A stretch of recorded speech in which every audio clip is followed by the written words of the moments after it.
உங்கள் வீட்டுக்கு நீங்கள் வந்து சோலார் பேனல் இன்ஸ்டால் பண்ணணும்னு முடிவு பண்ணிட்டீங்கன்னா ஃபஸ்ட்டு எங்கள் டீம் இந்த மாதிரி ஸ்ட்ரக்சர் தான் இன்ஸ்டால் பண்ணுவாங்க. அந்த ஸ்ட்ரக்சர் இன்ஸ்டால் பண்ணும்போது இந்த மாதிரி 4 லெக்ஸ் வரும். அந்த 4 லெக்ஸுக்கு பார்த்தீங்கன்னா இது மாதிரி நாங்கள் 4 ஆங்கிள் ஃபாஸ்னர் யூஸ் பண்ணி இந்த மாதிரி நாங்கள் வந்து போல் நெட் போடுவோம், டைட் பண்ணுவோம். ஸோ ஃபஸ்ட்டு நாங்கள் வந்து ஹோல்ஸ் போட்டுட்டு அதுக்கப்புறம் தான் இந்த ஆங்கிள் ஃபாஸ்னர் யூஸ் பண்ணுவோம். நிறைய பேர் என்ன கேட்குறீங்கன்னா, மழை காலத்தில் தண்ணி இந்த வழியாக போயிடாதான்னு கேட்பீங்க.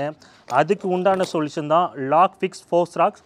ஸோ இந்த வீடியோ ஃபுல்லாகவே இந்த லாக் ஃபிக்ஸ் ஏன் யூஸ் பண்ணணும், எதுக்கு யூஸ் பண்ணணும், எப்படி யூஸ் பண்ணணும் தான் இந்த வீடியோ ஃபுல்லாக சொல்லித்தர போகிறேன். நிறைய பேர் கேட்குற கேள்வி, ஆர்சிஸில் தண்ணி போயிடாதான்னா அதை சொல்யூஷன் கிரியேட் பண்ண தான் இதை நாங்கள் யூஸ் பண்ணுறோம். ஸோ இந்த வீடியோ ஃபுல்லாக பாருங்கள், எங்கள் டீம் டீட்டெயிலாக சொல்லித்தர போகிறாங்க.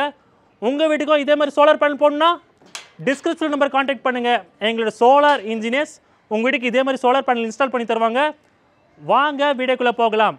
ஃபஸ்ட்டு பாயிண்ட், நாங்கள் வந்து இது மாதிரி ஸ்ட்ரக்சரை இன்ஸ்டால் பண்ணிட்டோம். இன்ஸ்டால் பண்ணி பார்த்தீங்கன்னா இதுக்கு வந்து 4 லெக்கு வரும். ஸோ இதுதான் ஆங்கிள் ஃபாஸ்னர். ஸோ ஒரு லெக்குக்கு பார்த்தீங்கன்னா இது மாதிரி 4 போல் நெட் போடுற மாதிரி வரும். ஸோ ஒவ்வொரு ஹோல்ஸு நாங்கள் ட்ரில்லிங் மிஷின் யூஸ் பண்ணி 4 ஓட்டை போடுவோம். 60 mm நாங்கள் வந்து ட்ரில் பண்ணுவோம். ட்ரில் பண்ணோன்னு பார்த்தீங்கன்னா இந்த மாதிரி டஸ்ட்டு எல்லாமே மண் எல்லாமே உள்ளே இருக்கும். அது வந்து ப்ளோயர் யூஸ் பண்ணியோ இல்லை பைப்பு யூஸ் பண்ணியோ உள்ளே இருக்கிற மண், இந்த மாதிரி தூள், அப்புறம் டஸ்ட்டு எல்லாத்தையும் ஃபஸ்ட்டு நல்லா எடுத்துடணும், நல்லா க்ளீன் பண்ணணும். இப்போ வந்து நம்ம லாக் ஃபிக்ஸ் கெமிக்கல் தான் யூஸ் பண்ணுறோம். So 1 base 1 filler material. So நீங்கள் வந்து எந்த ரேஷியோவில் கலக்கணும்னா 1 கப்பு வந்து நீங்கள் பேஸ் மெட்டீரியல் எடுத்திங்கன்னா 1 கப் அந்த லிக்விட் ஃபில்லர் மெட்டீரியல் யூஸ் பண்ணணும். இதை வந்து நல்லா நீங்கள் மிக்ஸ் பண்ணணும். எந்த அளவுக்கு மிக்ஸ் பண்ணணும்னா இது ரெண்டுமே ஃபுல்லாக கரையணும், தனித்தனியாகவே தெரியக்கூடாது. இப்போ அப்படியே மிக்ஸ் பண்ணினே இருங்க. கரெக்டாக 1:1 ரேஷியோவில் கலக்குங்க. போதும், எடுத்துங்க, நல்லா மிக்ஸ் பண்ணினே இருங்க. ஸோ ட்ரில்லிங் பண்ணோம் பார்த்தீங்களா, அந்த ட்ரில் பண்ண கேப்பில் இதை வந்து ஃபஸ்ட்டு நல்லா ஃபில் பண்ணணும். இப்போ அடுத்தது ஃபில் பண்ணுங்கள். இப்போ பார்த்தீங்கன்னா இந்த ஆங்கிள் ஃபாஸ்னர் வந்து இதுக்குள்ளே ஃபஸ்ட்டு டிப் பண்ணணும், நல்லா டிப் பண்ணணும். எந்த அளவுக்கு டிப் பண்ணுன்னா அந்த மறையே தெரியக்கூடாது, அந்த அளவுக்கு டிப் பண்ணிவிட்டு உடனே அது கிளாக் வைஸில் அப்படியே ரொட்டேட் பண்ணினே இருக்கணும். ஸோ இந்த ட்ரில்லிங் பண்ண இடத்துல ஃபஸ்ட்டு அவர் வந்து ஃபில் பண்ணுறாரு, ஆங்கிள் ஃபாஸ்னர் எடுக்கிறாரு, மர தெரியாத அளவுக்கு நல்லா டிப் பண்ணுறாரு. உடனே அந்த கேப் இருக்குது பார்த்தீங்களா, அந்த கேப்பில் ஃபில் பண்ணிவிட்டு உடனே மர திருவிறாரு. ஏன்னா இதில் வந்து கண்டிப்பாக ஏர் லாக் ஆகவே கூடாது. ஏர் லாக் ஆச்சுன்னா வேஸ்ட் இது பண்ணுறது. இப்போ அடுத்த பாயிண்ட் என்னென்னு பார்த்தீங்கன்னா, எந்த அளவுக்கு அந்த ஆங்கிள் ஃபாஸ்னர் உள்ளே இறக்குறாங்கன்னு வச்சுக்கோங்களேன். இந்த ஒரு ஆங்கிள் ஃபாஸ்னர் பார்த்தீங்கன்னா 4 இன்ச் இருக்கும், கரெக்டாக 4 இன்ச் இருக்கும். அதில் வந்து 1:3 ரேஷியோ தான் இது கணக்கு. ஸோ 3 இன்ச்சு அளவுக்கு போல் நெட் வந்து நீங்கள் வந்து உள்ளே டிப் பண்ணணும். 1 இன்ச் 60 mm வந்து மேலே தெரியணும். நாளைக்கு ஏதோ ஒன்று இந்த போல் நெட்டை ஈஸியாக ரிமூவ் பண்ணிடலாம். ஃபுல்லாகவும் இறக்கக்கூடாது, அதேமாதிரி பாதி இன்ட்டு பாதியாக இருக்கக்கூடாது. ஸோ ரேஷியோ வந்து 1:3. அதேமாதிரி இந்த ஆங்கிள் ஃபாஸ்னரை ஃபஸ்ட்டு இதில் டிப் பண்ணணும். டிப் பண்ணிட்டு தான் உள்ளே இன்சர்ட் பண்ணணும். உள்ளே இன்சர்ட் பண்ணிட்டு அப்புறமா லிக்விட் ஊற்றக்கூடாது. இதெல்லாம் முக்கியமான பாயிண்ட், சரிங்களா? எங்கள் டீமில் நிறைய பேர் இருந்தாலும் ஒரு 2-3 பேருக்கு தான் இந்த ஒர்க் பண்ணுவாங்க. ஏன்னா இதில் ஏர் லாக் கண்டிப்பாக ஆகக்கூடாது. ஏர் லாக் ஆகிடுச்சுன்னா இது போட்டுதே வேஸ்ட்டு. நாளைக்கு மழை தண்ணி கண்டிப்பாக உள்ளே போயிடும். ஸோ வந்து இது ஒரு 30 மினிட்ஸ் வரைக்கும் நல்லா காணும் இது பண்ணதுக்கப்புறமா. அவ்வளோதாங்க இந்த வீடியோ ஃபுல்லாக பார்த்தீங்களா? உங்கள் வீட்டுக்கு நீங்கள் சோலார் பேனலை இன்ஸ்டால் பண்ணும்போது அந்த ஸ்ட்ரக்சர் லெக் வந்து கண்டிப்பாக ஆர்சிஸில் லாக் பண்ணுவோம். அப்படி உங்கள் வீட்டுக்கு எதுவுமே ஆகக்கூடாதுன்னா நீங்கள் கண்டிப்பாக லாக் ஃபிக்ஸ் ஸ்மால் அக்ரிகேட் தான் நீங்கள் யூஸ் பண்ணி ஆகணும்.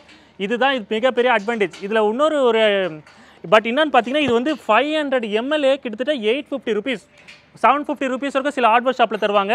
இது பட் ரொம்ப குவாலிட்டியாக இருக்கும், உங்கள் வீடை பாதுகாக்கும். ஏன்னா ஸ்ட்ரக்சர் வந்து நாங்கள் வந்து கண்டிப்பாக ட்ரில்லிங் பண்ணி தான் நாங்கள் பண்ணுவோம். அப்படி பண்ணும்போது கண்டிப்பாக நிறைய பேருக்கு இந்த டவுட் இருக்குது, தண்ணி உள்ளே போயிடுமா, ஆர்சிசி எதுவும் ஆகுமானா? ஆகவே ஆகாது.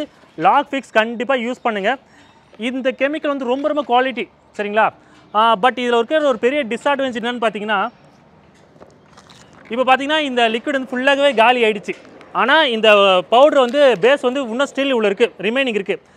கரெக்டான அளவு நீங்கள் கரெக்டாக மிக்ஸ் பண்ணிங்கன்னா இந்த அளவு கண்டிப்பாக மீறும். நிறைய பேர் வந்து இது மீந்திருக்குன்னு சொல்லி நிறைய பேர் பவுடர்றீங்க. அப்படி பண்ணக்கூடாது. கரெக்டாக 1:1 ரேஷியோவில் தான் நீங்கள் மிக்ஸ் பண்ணணும். இது உள்ளே இருக்குன்னு சொல்லி எல்லாத்தையும் போட்டு இதை கெமிக்கல் போட்டிங்கன்னா கண்டிப்பாக அது ஃபிக்ஸ் ஆகாது. ஸோ இந்த அளவுக்கு கண்டிப்பாக மீறும். அதே மாதிரி லாக் ஃபிக்ஸுக்கு ஒன்று சொல்கிறேன், இந்த அளவுக்கு மீறுதுன்னு வச்சுக்கோங்களேன், இந்த அளவுக்கு கண்டிப்பாக ஒரு ஹார்ட்வேர் ஷாப்பில் சேல்ஸுக்கு வச்சுருங்க. பட் என்ன பண்ணுறீங்கன்னா, இந்த ஒரு பாக்ஸ் மட்டும் தான் கிடைக்குது. பாக்ஸுக்குள்ளே இது 2 தான் இருக்குது. இது மட்டும் தனியாகவே தரமாட்டீங்க இந்த லிக்விடை. அதனாலே மறுபடியும் நாங்கள் பாக்ஸ் வாங்குற நிலைமைக்கு வரோம். ஸோ இது வந்து ஒரு பிஸ்னஸ் ஸ்டாட்டிக்ஸ் தான். பட் அப்போ என்ன பண்ணுறீங்கன்னா, நீங்கள் என்ன வந்து இந்த பேஸை கொஞ்சம் குறைச்சிருங்க. ஏன்னா பாதி தான் தேவைப்படுது இந்த 500 ml இதுக்கு. பட் பிஸ்னஸ் ஸ்ட்ராட்டஜி கொஞ்சம் நல்லாவே யூஸ் பண்ணுறீங்க எங்ககிட்ட. அதனால நாங்கள் மறுபடியும் ஒரு டப்பா வாங்க வேண்டிய நிலைமைக்கு வரோம். இதெல்லாம் பார்த்துக்கோங்க. உங்கள் வீட்டுக்கு நீங்கள் சோலார் இன்ஸ்டால் பண்ணும்போது ரொம்ப மைன்யூட்டான திங்ஸ்லாம் நீங்கள் பார்க்கணும். இதிலலாம் நீங்கள் கோட்டையை விட்டுறாதீங்க. என்னோட அடுத்த வீடியோ இதோட ரொம்ப பேசிக்கான ஒரு விஷயத்த சொல்லி தரப்போகிறேன். அதை பார்க்கணுன்னா சப்ஸ்கிரைப் மட்டும் பண்ணிக்கோங்க. உங்கள் வீட்டுக்கும் இதே மாதிரி சோலார் பேனல் இன்ஸ்டால் பண்ணணுன்னா டிஸ்கிரிப்ஷன் நம்பர் இருக்குது, அதில் கான்டாக்ட் பண்ணுங்கள். Chennai only for Chennai. நான் சென்னைக்கு மட்டும் தான் பண்ணுறேன். பட் என்னோடய சேனல் பார்ட்னர்ஸ் விழுப்புரம், காஞ்சிபுரம், கோயம்புத்தூர் அங்கெல்லாம் நிறைய பேர் பண்ணுறாங்க. அவங்களுடைய நம்பர் வந்து டிஸ்கிரிப்ஷனில் இருக்குது, நீங்களே கான்டாக்ட் பண்ணிக்கோங்க. ஒருவேளை இந்த வீடியோ ஃபுல்லாக பார்த்துட்டு நான் ரிஸ்க் எடுக்க விரும்பலை அப்படின்றவங்களுக்கு இன்னொரு சொல்யூஷன் தரேன். லெக் இருக்குது பார்த்தீங்களா, எங்களோட கேல்வனைஸ் ஸ்ட்ரக்சரோட லெக் இருக்குது பார்த்தீங்களா, அந்த லெக்குக்கும் டைல்ஸுக்கும், அதாவது ஆர்சிசிக்கு மேலே டைல்ஸ் போடுவீங்களா, டைல்ஸுக்கும் லெக்குக்கும் நடுவில் வந்து ஒரு சிமெண்ட் பிளாக் வச்சிரும். சிமெண்ட் பிளாக் மேலே தான் நாங்கள் வந்து ஸ்ட்ரக்சரை இன்ஸ்டால் பண்ணுவோமே தவிர உங்கள் ஆர்சிசி நாங்கள் எதுவும் தொட மாட்டோம். அது வந்து லோ ரிஸ்க். பட் அதை விட இதுதான் நான் அதிகமாக ரெக்கமெண்ட் பண்ணுவேன். ரெக்கமெண்ட் பண்ணிவிட்டு இந்த லாக் ஃபிக்ஸை உடனே போட்டுடணும். போடுறதுனால மழை தண்ணி எதுவுமே உள்ளே போகாது. ஏன்னா எங்கள் டீமில் ஒரு 12-15 பேர். பட் இந்த ஒர்க்கை வந்து ஒரு 3-4 பேர் தான் பண்ணுவாங்க. ஏன் நான் அந்த பேர் கொடுக்குறேன்னா ஏர் லாக் ஆகாமல் ப்ரொஃபஷ்னலாக பண்ணோம். இதை வீடியோ பார்க்குறவங்க நீங்கள் இதை தயவுசெய்து ட்ரை பண்ணாதீங்க. ஏன்னா இது ஒரு டெக்னிக் இருக்குது. ஃபஸ்ட்டு போடும்போது நீங்கள் பார்க்கணும், அதுக்கப்புறமா ட்ரை பண்ணணும், அதுக்கப்புறம் தான் நீங்கள் இன்ஸ்டால் பண்ணணும். எடுத்தோடனே நீங்கள் இன்ஸ்டால் பண்ணிங்கன்னா கண்டிப்பாக ஏர் லாக் போயிடும். மறுபடியும் தண்ணி ஊற்றினாலும் வேஸ்ட்டு தான். ஸோ எப்படி ஒரு அரை மணி நேரம் வெயிட் பண்ணுங்கள், நல்லா கட்டிடும். அதுக்கப்புறமா அது மேலே எவ்வளோ தான் தண்ணி ஊற்றினாலும் தண்ணி உள்ளவே போகாது. ஸோ இதான் சொல்யூஷன். ஒன்று சொல்யூஷன் போயிடுங்க, இல்லையா சிமெண்ட் பிளாக்கை போட்டுக்கோங்க. இது 2 தான் இருக்குது. ஸோ டிஸ்கிரிப்ஷன் நம்பர் கான்டாக்ட் பண்ணுங்கள். Meet you in my next video. Thank you, பாய்ங்க.